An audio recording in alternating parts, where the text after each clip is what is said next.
Welcome back to World Crisis Radio. Webster, Tarpley in Washington, D.C. So we've looked at Lebanon, we've looked at Tunisia, we've looked at Sudan.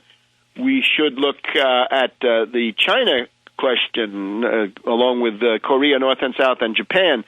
Secretary of Defense Gates in China, not treated with the usual cringing reception that he gets in many other places around the world. Right? There's a definite hardening in the Chinese position, no longer disposed to put up with the imperialist excess coming from Washington, and in particular the eve of his broadcast, the eve of his visit.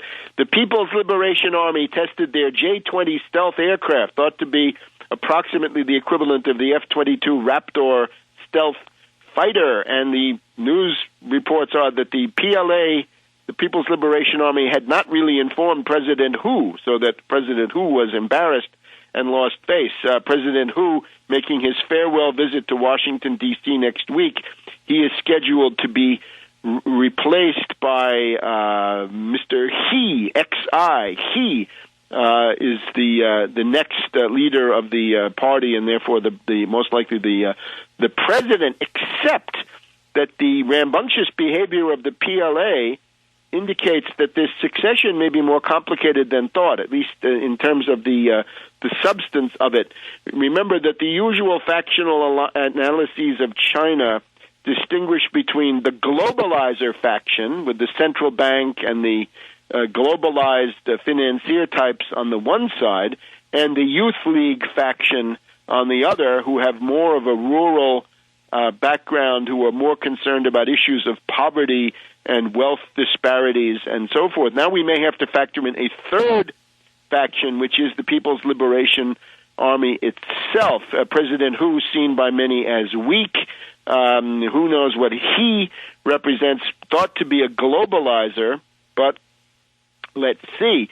In the course of this, Gates says that North Korea will be able to hit the U.S. with an ICBM within 5 years.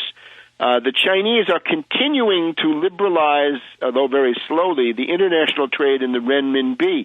On the one hand, if you want to begin to establish yourself as a possible reserve currency, you've got to liberalize the trade. But when you do that, you're opening the door to hedge fund speculation.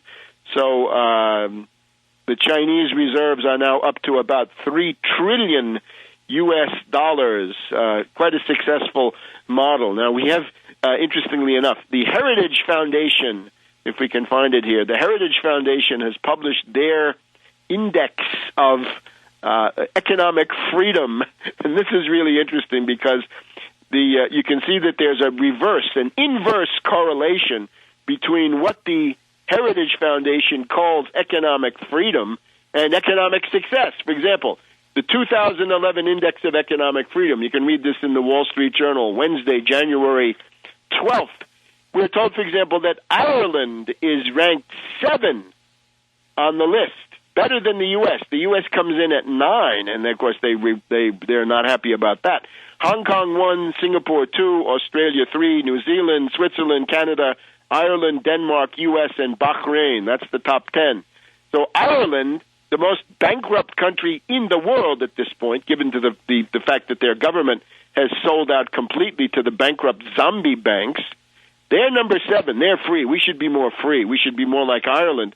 China, which is on the whole the best economic success story of the last 5 years, 10 years, or 20 years, the greatest anti-poverty success in the history of humanity from many points of view. China ranks at 135.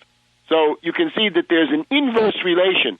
The more free you are from the point of view of the reactionaries and free marketeers, deregulators, asset strippers, wage gougers, union busters at the Heritage Foundation, the more free you are, the more bankrupt you are, and the less free you are, as in the case of China, and what by freedom, of course, means, can you send in unlimited amount of hot money anytime you want and wreck the currency, or can you asset strip companies? Can you bankrupt them? Can you break them up, sell them off? No. So China at 135 on the freedom list comes in at number 1 on the economic performance list. Japan comes in at 20. European countries generally in the teens. Belgium at 32. Spain, number 31. They're quite thoroughly bankrupt with Santander. Anyway, you get the idea. The Export-Import Bank deserves some attention. In connection with the prominence of China this week, there's attention for the first time in a long time to the Export-Import Bank. Now, we are a great fan of the Export-Import Bank over here. This is dirigism. We need to promote high-technology exports of U.S. capital goods. This means jobs. This means world economic development. And the interesting thing is that the Export-Import Bank has decided to match the terms offered by the Chinese. It's a good idea. If the Chinese are offering a certain rate of interest, then you've got to match that, don't you? Yes, indeed, you do. And don't let these silly WTO global-only regulations stop you, right? That work out with these idiotic complaints. The U.S. Export-Import Bank has provided financing for a $500 million project. General Electric will be delivering several hundred locomotives, electric locomotives, and they will be manufactured in Erie, Pennsylvania. And they have beaten out, this is for Pakistan, and they were able to successfully beat the Chinese competition. This is the way to go. Stop with the military interference, right? Stop trying to use civil wars, the global war on terrorism and other pretexts, ethnic minorities, liberation fronts, and all this secessionism. You cannot defeat the Chinese with those methods. If you want to measure yourself against the Chinese, then do it as a peace race. Give them a run for their money. Gear up the Export-Import Bank to 10, 50, 100 times what it is today. We're told that the U.S. Export-Import Bank finances $25 billion of exports per year in the year leading up to September 2010. And that's going to be some jobs in Erie, Pennsylvania, building those that $500 million of GE electric locomotives for Pakistan. Let us have 2, 3, many, 20, 50, 100 of these cases. The Export-Import Bank deserving attention, mentioned in my 5-point program as one of the institutions that ought to be operating with 0% federal credit. You can read all about this in the Wall Street Journal of January 12th. U.S. export terms pose test for Beijing. Exim Bank's new loan model, matching China's cheap financing, helps push a deal with Pakistan for GE trains. Go Exim Bank. This is what we need. To hell with the free market. We need dirigism. We need Hamiltonian measures. Erie, Pennsylvania will be telling you about this success story. And this is not green jobs. This is not windmills and solar cells. These are electric locomotives. That's what the world actually needs.